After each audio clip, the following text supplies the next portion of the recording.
All right, welcome to Brains and Banter Podcast. We are so excited to have the incredibly handsome and lovable Jack Barry on.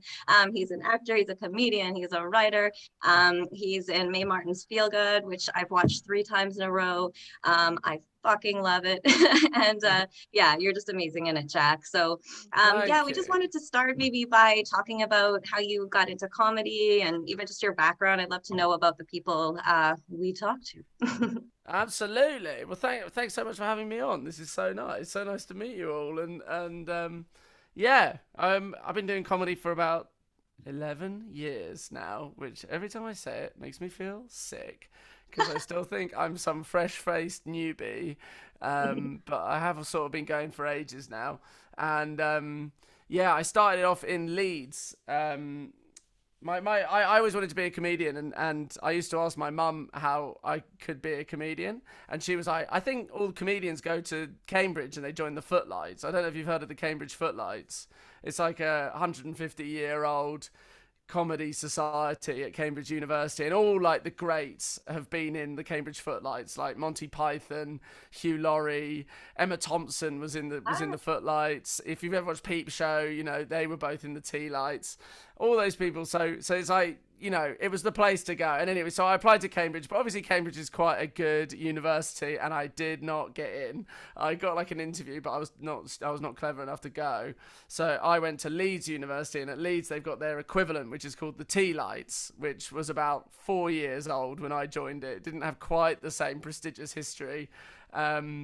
But I joined that, and then so I started off doing like sketch comedy with my pals, and then a few years later I sort of got more into doing stand up on my own, and yeah, I've sort of been doing it ever since then. It sort of felt like a bit of a full circle thing recently because I'm supporting Mae on tour at the moment, and we went to Leeds last week, and it was like the same city where I did my first gig 11 years ago, and then we like went back, and it was amazing. Like we had this huge show, and Scary Spice came to the show, which was really insane. Yeah, and I was like, it really felt like, okay, so you do it, you keep working, you keep at it for 11 years, and then maybe one day you'll come back and perform to a Spice Girl. And It's a dream. Isn't that just the dream? yeah, it really was. I really genuinely was like, I woke up the next morning, I was like, oh, this is it. I genuinely thought I might die in my sleep that night. I was like, this feels like a perfect like book ending of everything. Like I've done it all now. Good way to end did, off. yeah, it really did feel like a dream, and but it was perfect and lovely. So yeah, so I've been, so I've just sort of been doing stand up and trying to build and trying to get better ever since then, basically. Do you get nervous After at all? going full, after going full circle there and going back to Leeds, do you feel like this is the start of a new chapter, or something different is on the way with your comedy? I hope so. That's a good question. I try to feel like that. I'm quite a negative person sometimes, and I'm a bit pessimistic, and my partner pointed out to me the other day that literally every couple of years I'll go, what if this is the peak of my comedy career? Like, what if this is as far as it goes? And then I do something else and it gets better. So I'm trying to think more positively, like, yeah, these are like new chapters, and I do still have places to go up, and I'm not just like going to go down from here. So yeah, I am hoping that this is going to be a new chapter, and I'm going to kick on to new, more exciting Oh things. yeah. It Yeah. totally is. Yeah, it's you're absolutely killing it. And yeah, you just look do you find it's almost like therapy? Like do you feel like after you do it, do you feel like renewed and invigorated and Yeah, definitely. In a way that sometimes feels a bit unhealthy because you sort of rely on it. And sometimes you'll have like a really bad week and you're like, God, I've been in a terrible mood all this week. And then you're like, oh, it's because I had a shit gig a few days ago. And, I don't want to be too dependent on it, but it does really like help you. And I started doing therapy in the last like year or so. Like I hadn't ever done it before. And in the lockdown of the pandemic, it was like, I think now's finally the time. This can be my productive lockdown hobby. I like finally start talking to a therapist. And so now I'm talking about lots of the stuff that I'm talking about in therapy on stage, and I'm finding that perfect? quite fun, and it's going down quite well. So yeah, I want to start being more cathartic on stage, I think. Is there anyone else you would list as a dream audience member?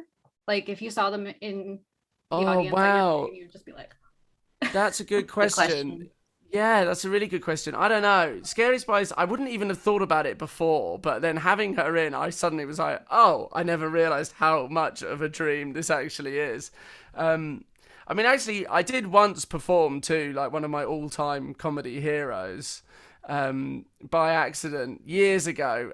I used to do a double act with my friend Annie McGrath. We would do like, we had a show called Twins, and we did it for a few years. And the first year that we did a show, it was like in a really crappy pub in Edinburgh, and it was like not a good room for comedy at all. It was just like we were in the pub, and like they wouldn't even turn the TV off when we were doing our show. Like they would have like the tennis on like a TV, and people would come in and like order drinks and like talk in the middle of our show, and it was so chaotic, but it was quite fun. Like we would just like mess around with people, and every day, like the backstage area was just like this little cupboard which had like a curtain in front of it, and we would like every day we'd peek out and be like, what pricks? We'd be like, what pricks have we got in today? And we'd look out at the pricks. And one day, I don't know if do you know Bob Mortimer?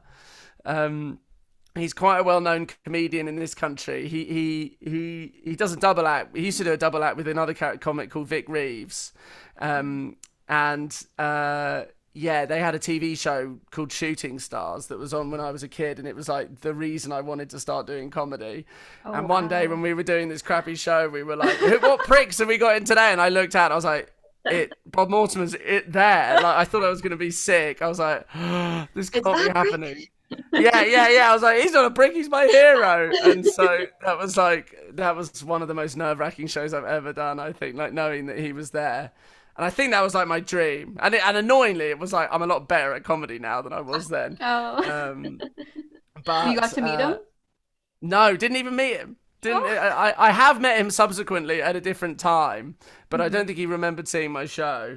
But yeah, a friend of mine was in a TV show that he was making at the time, and she had recommended our show, unbeknownst to us, and then he'd just gone along to see it. And it was terrifying. It was horrible, actually. I totally know that. I didn't enjoy a second of it. The whole time I was having a panic attack on stage, I think. Yeah.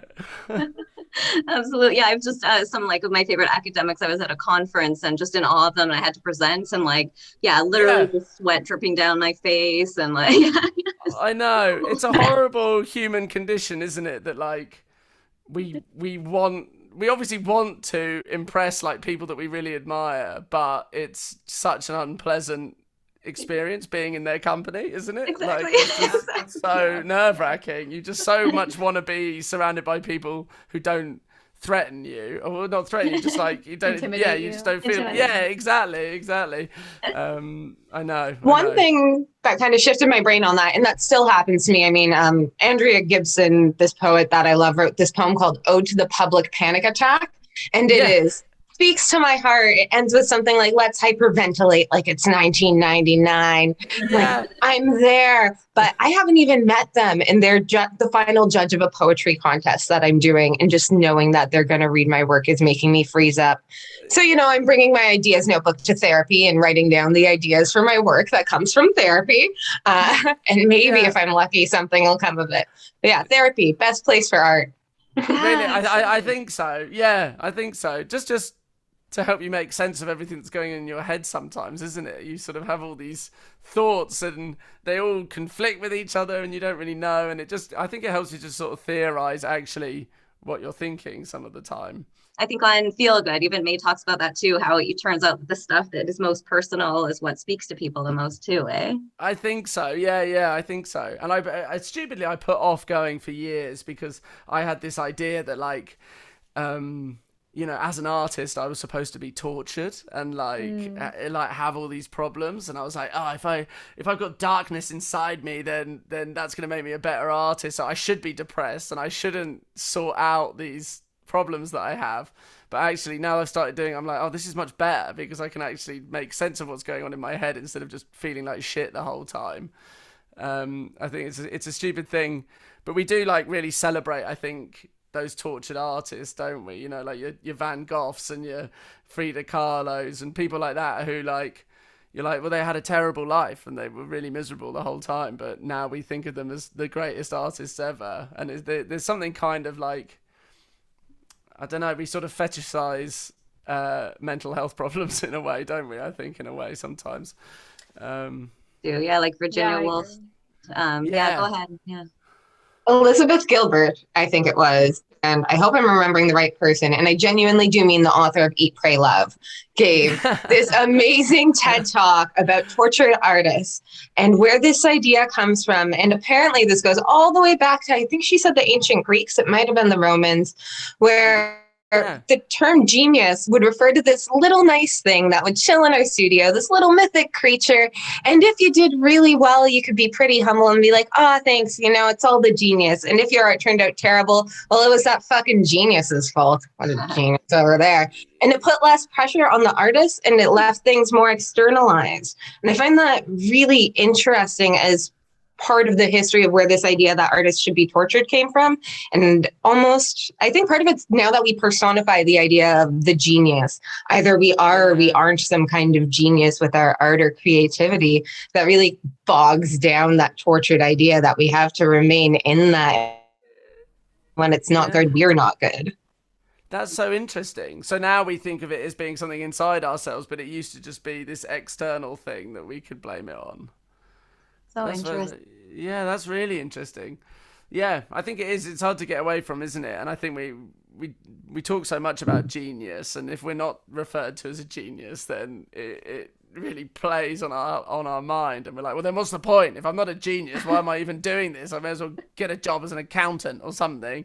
No shade to accountants. My dad's an accountant. That's just the first thing that popped into my head. I forgot to mention that Jack Barry is a genius, by the way. I forgot to mention that at the beginning. Yeah. I don't know. With art too, like failure is a part of the process, and people Completely. like to kind of run away from that. Yeah, completely. Yeah, and people do sort of like expect to just be this fully formed thing, and it's like anything else. It's that whole thing, like genius is really just 10,000 hours of practice, isn't it? Like that's what it takes to be a genius at something. So really, yeah, you just got to put the hours in, and some of that will be really hard and disastrous.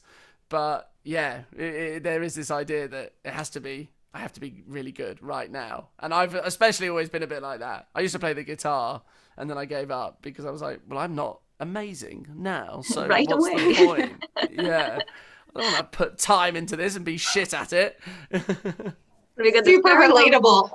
Yeah. It's like you're talking to the 3 guitars in the other room that I haven't touched in my Yeah, I know. I've got a very dusty guitar upstairs. Yeah.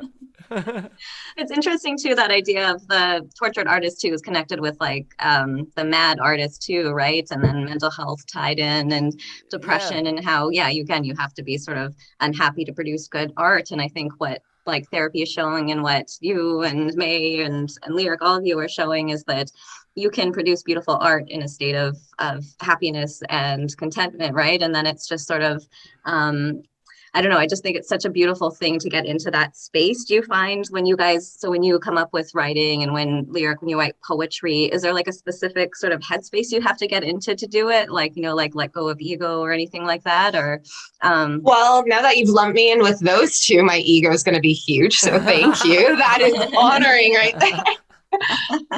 Yeah. What about you, Jack? Do you want to take that one first?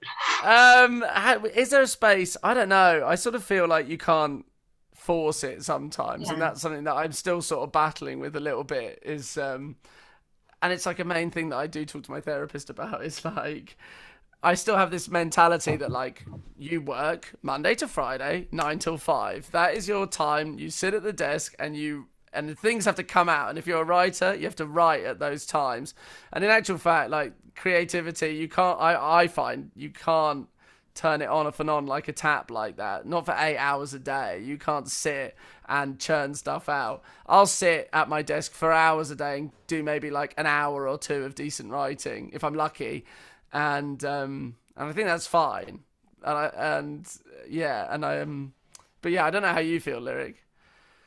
I think it's tough. I mean, sometimes something will catch my eye or my ear and I'll be like, ooh, that sounds cool. Like I heard the term oozing gloriousness the other day and was like, yeah, I'm going to write that down. Maybe one day that'll turn into a poem. So I have this ideas notebook and anything that catches my eye or something like that, I write in there. And if I'm really struggling to write when I want to sit down to write, I flip through for one of the bullet points in there. And if something there catches my eyes, just try to write about it. And I mean, the first half an hour is usually shit. It's normally just, let's get all of the crap out of my brain that's probably not going to sound good, but maybe there'll be something in there worth taking. Or maybe the next thing I try writing about will be okay. But when I try to force it too much and go through that process, at least I just get my thought process going, even if it's not getting good writing out of it. You know, there's something moving and I'm getting in the habit of doing it so that when the spark does happen and I'm like, ooh, I have an idea. And suddenly it's 3 hours later and I'm alone at my laptop and my partner's like, are you okay in there? I haven't heard you move. Do you want tea or something? You know, it's actually fine. Yeah, I think so. Yeah, I definitely... I'm a bit like that. I write down notes, like you just said. Like, yeah. I'm one of those really annoying guys. Like, if I'm in the pub and I'll make a joke and people laugh, I'll get my phone out and I'll be like, ooh, maybe I can do something with that. And I've got all these notes of sort of funny thoughts that I've had. So then I'll sit down and I'll get all of those ideas out and see if anything can be like developed into something more concrete. But I feel like I'm really tedious now. Just anything funny that I say, ooh, better make a note of that. But yeah, Jenna, what about you? Because you're in journalism. Do you do creative writing too? Either. What Jack and Lyric just said, like, I think it's like a combination of the two. And it's like, I heard this term, like living a creative life, where you're just like very observant of like as you go through the world. And then you can kind of draw on that when you're doing your art. And and it's a part of in journalism school, they're just like, just write, even if it's absolute shit, just write. And sort of stream of consciousness thing. Yeah. And even if like most of it is like unusable, at least you know what not to do, and you can kind of base that off of like creating what you want to do, if that makes any sense. Yeah, it makes perfect sense. Definitely. Yeah. And if you're lucky, you surprise yourself, even if you surprise yourself with, wow, my brain is dull today. But you might get to a point where you start with, oh, I'm really enjoying this tea. I should put masala powder in my tea more often, to suddenly thinking about this random trip you had and a heart-to-heart you had while out for dinner, you know? And you never know where that change is going to happen. Yeah. You suddenly remember something that you'd forgotten about previously. Or I was curious about, because as someone who probably should be in therapy but isn't, I was curious with Jack, how do you think like the therapy sessions are impacting your comedy? Like, do you find you're getting more material, or like how has your material kind of changed? Yeah, I think so. I think just feel like I'm talking about more real stuff now. Like, I used to just sort of tell silly stories about stuff that I'd done, or like, some of it was quite surreal, and I'd just be like, oh, I was having this like kooky thought the other day, or this funny thing happened to me, or it was a bit more political. But now, like, the stuff I'm sort of writing at the moment is more like about what's going on inside my brain, like sort of my feelings of guilt around things all the time, or feelings of loneliness, or and I feel like it's sort of, just from the small amount that I've been doing, it feels like that's sort of resonating with people a bit more. I've been getting more messages from people on social media, like after gigs, being like, oh my God, that thing that you said about no one really knowing me. Like, I've got this whole bit about how like I panic that people don't know me, like especially my parents. I'll sort of talk to my parents, and my parents have like an opinion of me that was formed like 15 years ago when I was a teenager living with them, and now I'm like this different person, and I only see them for little snapshots. And I sort of realised that everybody only really sees you for little snapshots. Everybody only has like quite a small window in order to form an opinion of you, and that's obviously not you. And anyway, I've had lots of people sort of getting in touch with me afterwards, being like, oh my God, that really resonated with me. I know exactly what you mean. And I hadn't really been getting that before. It would always be like, oh, I was on the tube and a sniffer dog smelt the weed that it was in my bag. And funny stories, but like... yeah, not stuff that sort of seemed to strike a chord with people. So I'm hoping that this will, sort of develop my art in a bit and make it sort of more, relatable to people, maybe, hopefully. But I mean, that's sort of what art is, isn't it? It's like everyone's so confused. Life is so confusing, like consciousness, like we're all just trying to like, we're like, what the fuck is this? How do I? And so I feel like that's all art is, isn't it? You're just trying to communicate how you're perceiving everything that's going on, and then hoping that other people agree and see some of the same thing. And then other people, we project unintentionally, right? And so we can only understand another person's experience from how we would feel if we were in that experience too, right? Yeah. And so no matter how hard we try, but I think that's why art is so amazing. It allows us to share our consciousness and allows for this kind of like collective consciousness sharing. Yeah, and also that you don't recognize, I think it's also that authenticity is you often, because you just get snippets of people or snapshots, is you don't recognize that they are struggling sometimes too, right? Like my encounters with you just so joyful and lovable and amazing that, like, you know, you don't even think, oh, you know, he's also has, you know, struggles a bit and feels sad and all this stuff too. Oh, so completely. And that's the thing with social media and stuff like that, isn't it? Of course, it's like we're all presenting this perfect, happy idea to the world at all times, when most of the time I think we're all feeling like crap. And that's like another thing that you have to talk about in therapy is like life is, you can't be happy all the time. It's just not, it just doesn't happen. It's just not realistic. So you've got to sort of like learn to deal with when you're not feeling amazing. And but yeah, it's unfortunately we all spend sort of hours a day glued to these things that make us feel like everybody else is feeling the opposite to how we're feeling, and that's very alienating. Where does the guilt come for you then? Like, you know, you said you deal with like guilt. Where does that come from, and what's it associated with, like producing work and stuff? Yeah, exactly. Feeling like I'm doing stuff, feeling like I'm contributing to society. I mean, obviously, I make a joke that it's just because, you know, my dad's side of the family are Irish Catholics and my mum's side of the family are Jewish. So it's just like two very guilt-driven cultures that have like given birth to me. I'm like a guilt pedigree. I feel like we're kindred. I've got Jewish and Mennonite, like right here with you, bud. Yeah. I mean, it is just sort of how our society's built in a way, isn't it? It's like it's built around feeling guilt of like familial guilt, feeling like you're not doing duty to your parents. You know, my parents never wanted me to be a comedian. They wanted me to be like something safe, like an accountant. You know, they want grandchildren. I don't know if I'm ready to give them grandchildren. Certainly not now. Maybe not ever. Stuff like that. You know, am I contributing to the world in a useful way? Am I acknowledging of my privileges enough? Am I, you know, do I use my privileges to try and make the world better for people who don't have my privileges? Like it's just there's so many different things to feel. You're doing all that stuff though. You're so doing it. Like, really, yeah, it's incredible. especially being vulnerable in your comedy about your mental health and those things. By doing that, you're making so many people feel less alone and be like, oh, hey, even if I'm lonely and not talking to anyone, there's this dude over here, whether he's on a stage or on YouTube or whatever you're watching you on, that, you know, is going through the same stuff. And I think that in itself makes the world a better place, you know? I hope so. I think, I hope so. Well, if I can, if that is useful, then I definitely want to keep talking about it.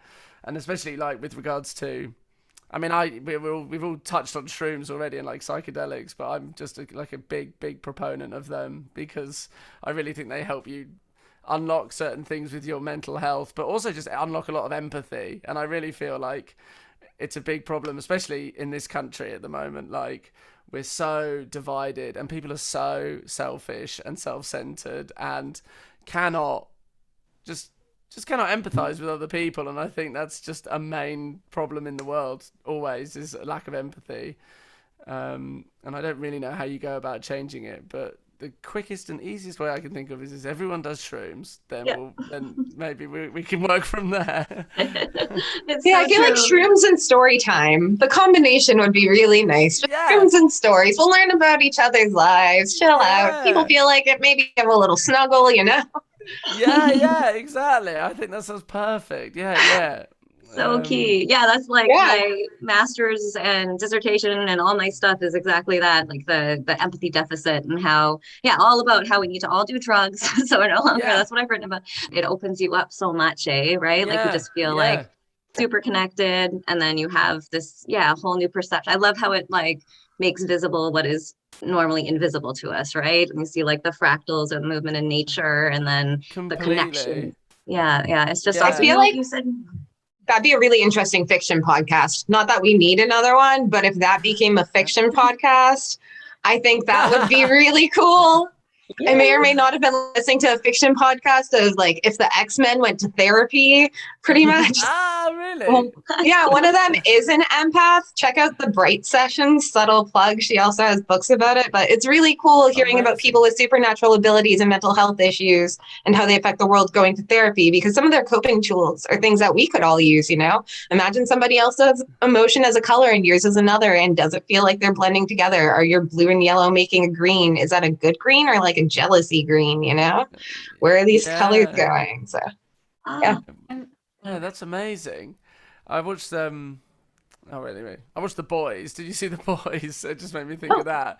I mean, that's sort of all about like what if superheroes were very human people, and you know, it's really dark. Some of it's really heavy, but it's like, you know, if there was like a Superman, he probably would be a psychopath, because and he's basically like a white supremacist who thinks that he's better than anybody in the world, and it's and it's interesting like that, thinking about, you know, we'd never think of like superheroes having any kind of sort of normal mental health problems or normal minds.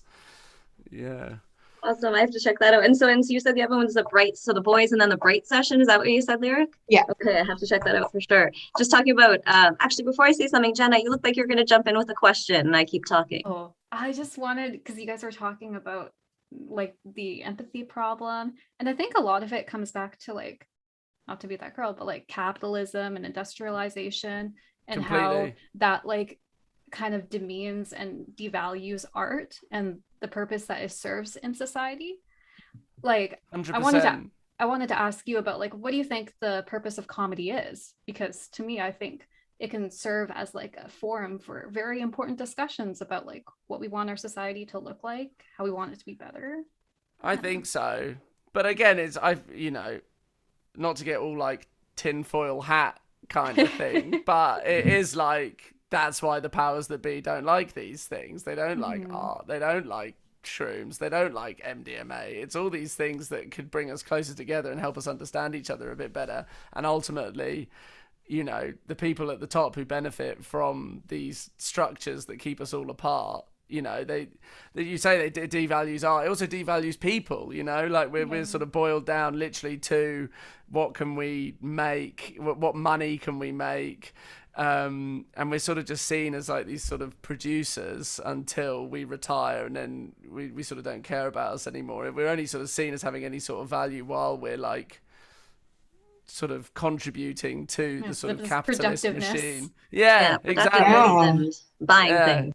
Yeah. I mean, we're seen as a resource. We're literally told to talk to human resources all the time, as opposed to seen as people who are here contributing to something bigger.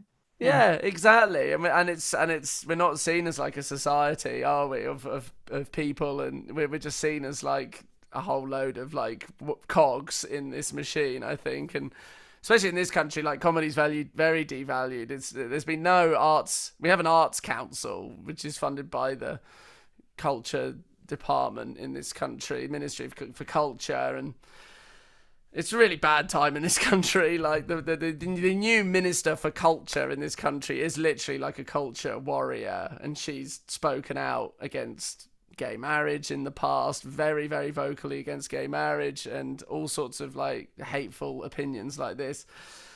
And so this government, they don't really care about culture or anything like that, because it's not seen as like a money-making thing. You know, the main industry in this country now is money laundering, pretty much. Like the London has just become like a centre for laundering dirty money from oligarchs and drug cartels and whoever the fuck else, and so there's obviously no funding going into comedy or the arts really. And I think it's because they see it as a threat. It's, you know, there's like one kind of satirical news comedy show on TV that was on the BBC. It was really successful. It was one of the most watched TV shows on the BBC until quite recently.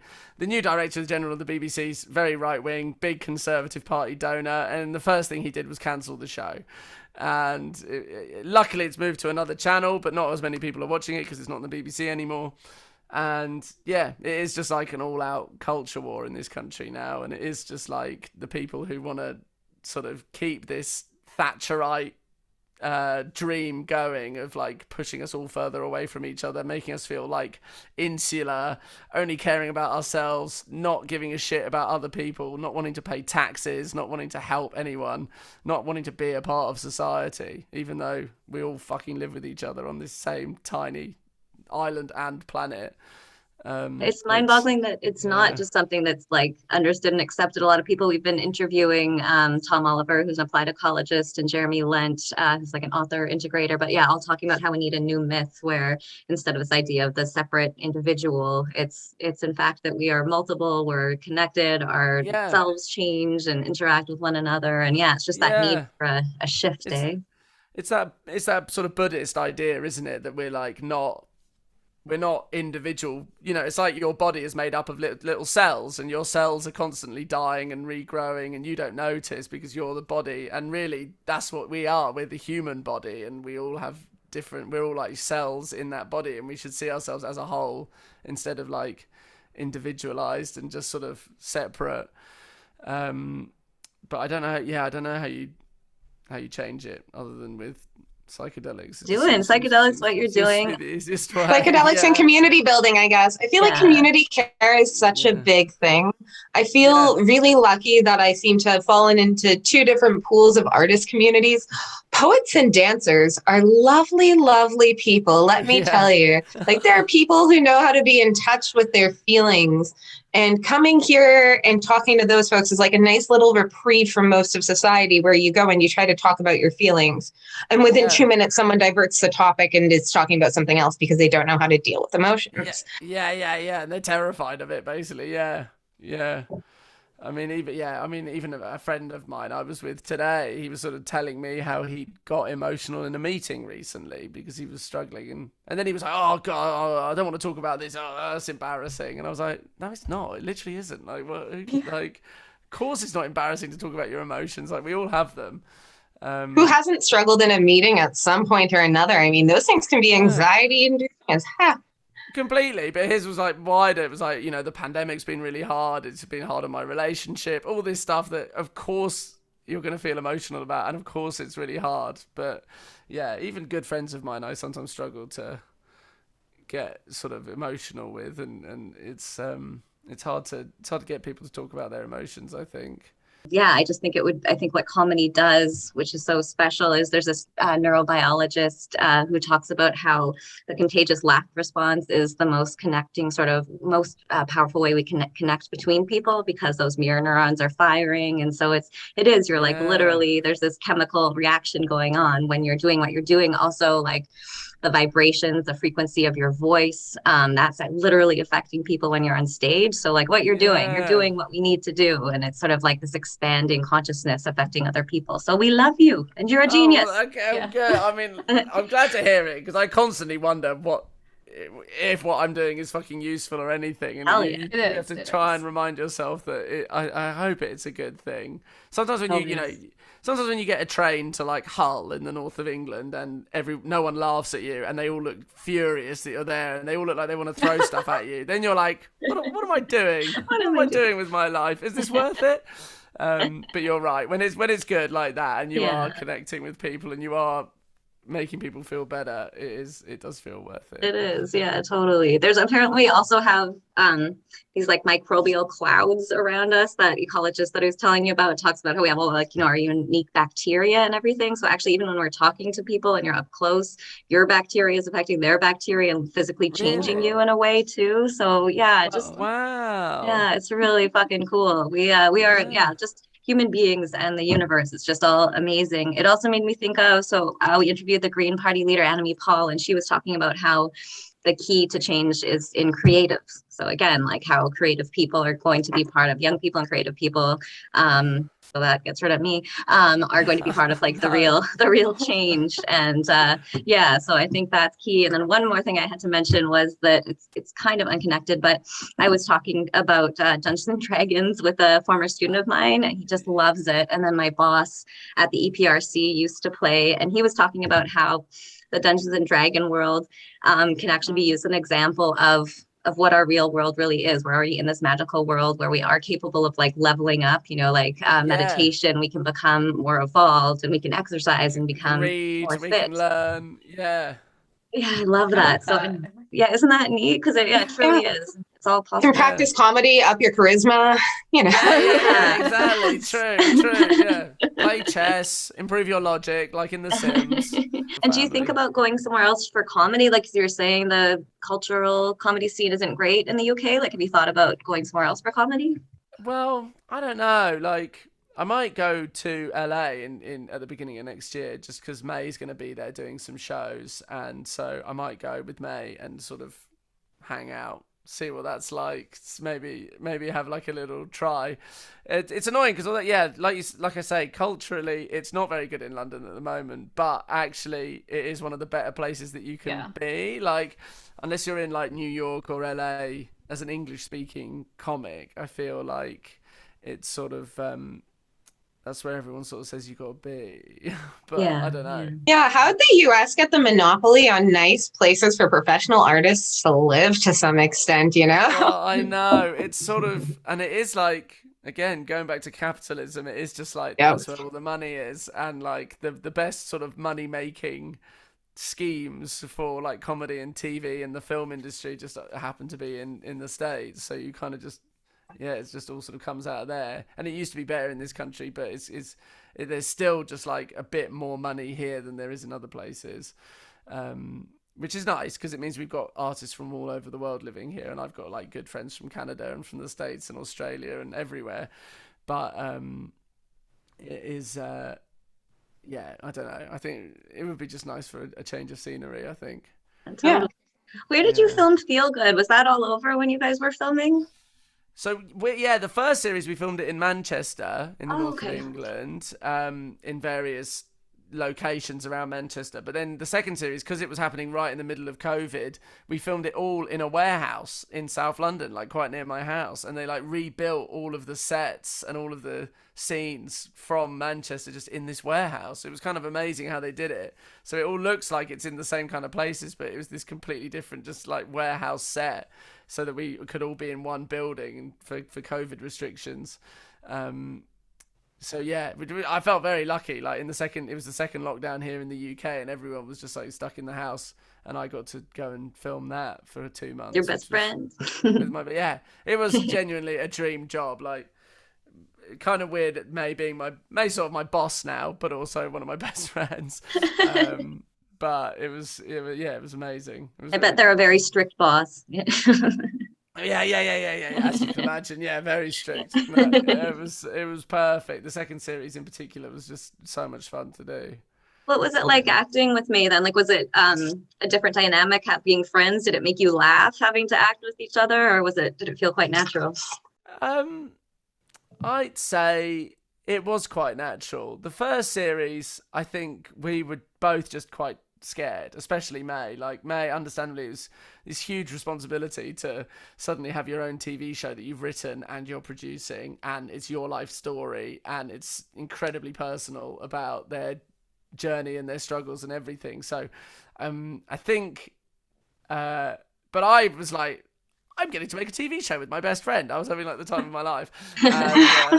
And then every now and then I just remember one day like Mae being like, why, you look very happy. And I was like, of course I am, I'm living my dream. And they were like, oh yeah, I have to sort of remind myself to enjoy this because I just sort of feel quite stressed all the time. But then it was like going into the second series, I think then they felt a bit more relaxed, and because the first series had been really well received, it was like, oh, okay. And so then it was just quite relaxed, and then we just sort of had fun and sort of relaxed into it a bit more. Do you have a lot of like say-ins? So I guess like, so your character Jack, was that like partially you, or had Mae written that, all of it, or how did that go? Yeah, it was sort of based on me, but like sort of caricatured, I guess. Like, I think the characters, hopefully more stupid than I am, and like a bit more pathetic than I am. Like, and then, I mean, there was sort of a running joke in the first series that no one really respects my comedy, and I'm just sort of like a bit of a joke. And I sort of said to Mae, this is my greatest insecurity, that this is what everyone actually thinks of me, like my imposter syndrome. Like, you've basically written my imposter syndrome as a character. And they assured me that no, it's just a caricature. And anyway, but it was fun. So it was sort of based on me, but then certain things were sort of dialed up for comic effect. And yeah, but stuff like my suit, my weed suit that I wear in the first, I mean, that was my actual suit. That was the suit that I bought. Yeah, I wrote an Edinburgh show a few years ago about why we should legalize drugs, and I wore that every day for that. So Mae decided to write that into the show. So that was kind of weird, like just turning up for the audition in the outfit that I already owned. And then I still had to audition, and they were like, okay, well, just be yourself. And I sort of had this existential crisis of, well, who am I?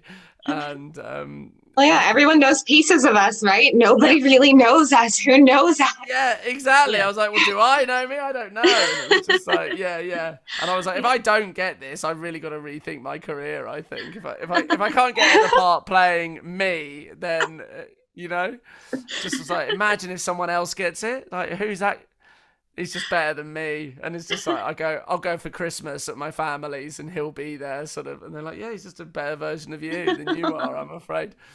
I mean, he would be a better caricature of you, who's probably stupider than you, if that makes you feel any better, rather than the actual you. That was a very good way of looking at it. Yeah. I mean, but it is so clear that is the character. Like, you are just so eloquent and smart and fun, and oh my gosh, like that is, we've all been so excited to speak with you. So, but I so know that feeling. It is, I used to have like this worry that people would think that I wasn't cool. So then I got my nose ring. Right now I'm obviously very cool. But it is job done. It's a really big, deep problem in my life. But yeah, no, it is amazing the things we do and how you sort of think people see you, and often it's a completely different way, right? And it's just our own brain. No one's as critical of you as you are, like, exactly. and all these horrible things that we assume people must think of us. It's just our darkest thoughts, but unfortunately they're sometimes the loudest thoughts, aren't they? And you just sort of, you're so able to pick apart all your worst qualities, and no one else is really able to do that. No one's thinking about that. Exactly. Yeah. And no one knows just how bad they are like you do. Yeah, that's true. Whoops. But to like train yourself to be your best friend, to be like your own cheerleader, because this like negative voice in your head, I have a couple of friends who told me, like, don't think of it as like yourself, but as like an alter ego that's there to like kind of disrupt you. Yeah, totally. You're not your thoughts. Yeah. I feel like that when I'm an editor brain going through my work, I try to be the most loving but also ridiculously discerning editor when I go through things. So, I'll be like, oh, that's awesome, you wonderful ray of sunshine. And then, really cliches. A dead white guy probably wrote that. You can do fucking better, dude. Yeah. You gotta be a bit vicious with the stuff and just like throw it out. Yeah, but if I make myself laugh about it, then I don't feel as bad when I read it, Yeah, and you've just referred to yourself as a ray of sunshine, so you're feeling good. Yeah. Yeah, exactly. Nice. Yeah. Yeah. So is editing a big part of your work too? Like editing your own writing and everything too? Is that a lot of? Absolutely. Yeah. Killing your babies. That's what you say. Yeah, I hate that. I hate that. Yeah, I know it's a horrible term, but it's true. Like, sometimes I move them to the compost bin for later. Maybe I'll be able to reuse them. I just have one compost bin dog for all that. Yeah. Cryogenically freeze the babies until resuscitate them in the future. With advances in modern science and my comedy skills, maybe I can resuscitate them in the future. You sort of have to be a bit rigid about it when you're doing stand-up, because it's like, you get up on stage, if people don't laugh, then you kind of you don't have a choice other than to edit it. And I think when I was newer, I was a bit more precious about it sometimes, and I'd be like, well, no, I think people are wrong, and I'm sure that there's something funny here.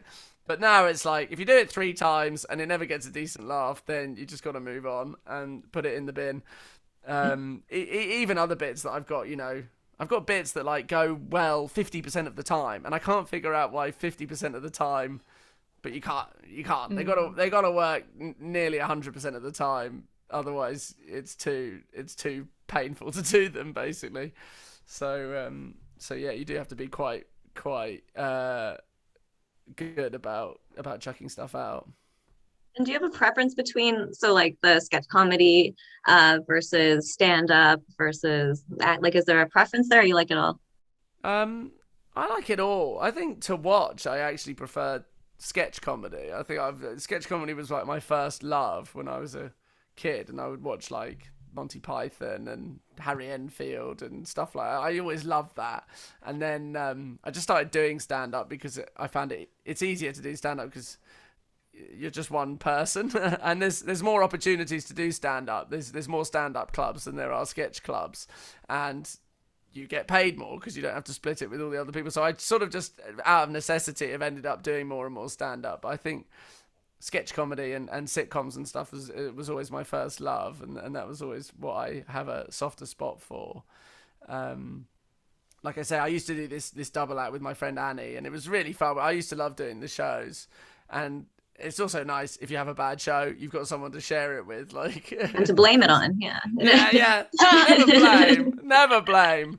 But just only blame the genius, that asshole genius who didn't do their job that day. Yeah. Genius didn't step up for the day. No, we were just like, it's just nice having someone to sort of commiserate with if you've had a tough one. If you have a really bad stand-up gig, then you're like, ooh, it's just me. Trauma bonding. Yeah. I think that's why I used to like improv. I could always toss the ball to somebody else if I was like, oh no, I'm having a panicky moment right now and that joke didn't land, and what do I say next? Yeah. I've just started doing I say just, I've been doing it for a couple of years now. For that reason, I basically read Amy Poehler's book, and Amy Poehler was like, it's so fun, like doing stuff with your friends, and I was like, oh, I wish I had friends. So, so on stage with me, so I started doing it, and I love that. Like you can, exactly. If you can't think of anything in the moment, there's someone there to sort of pick up the slack for you. Okay, well, this has been awesome, and can't wait to talk to you more. And I love all of you. Yeah, looking forward to chatting later. Yeah, can't wait. So lovely to chat to you all. I'll see you in a bit. Okay, see you soon. You too, Jack. See you later. Bye. Amazing.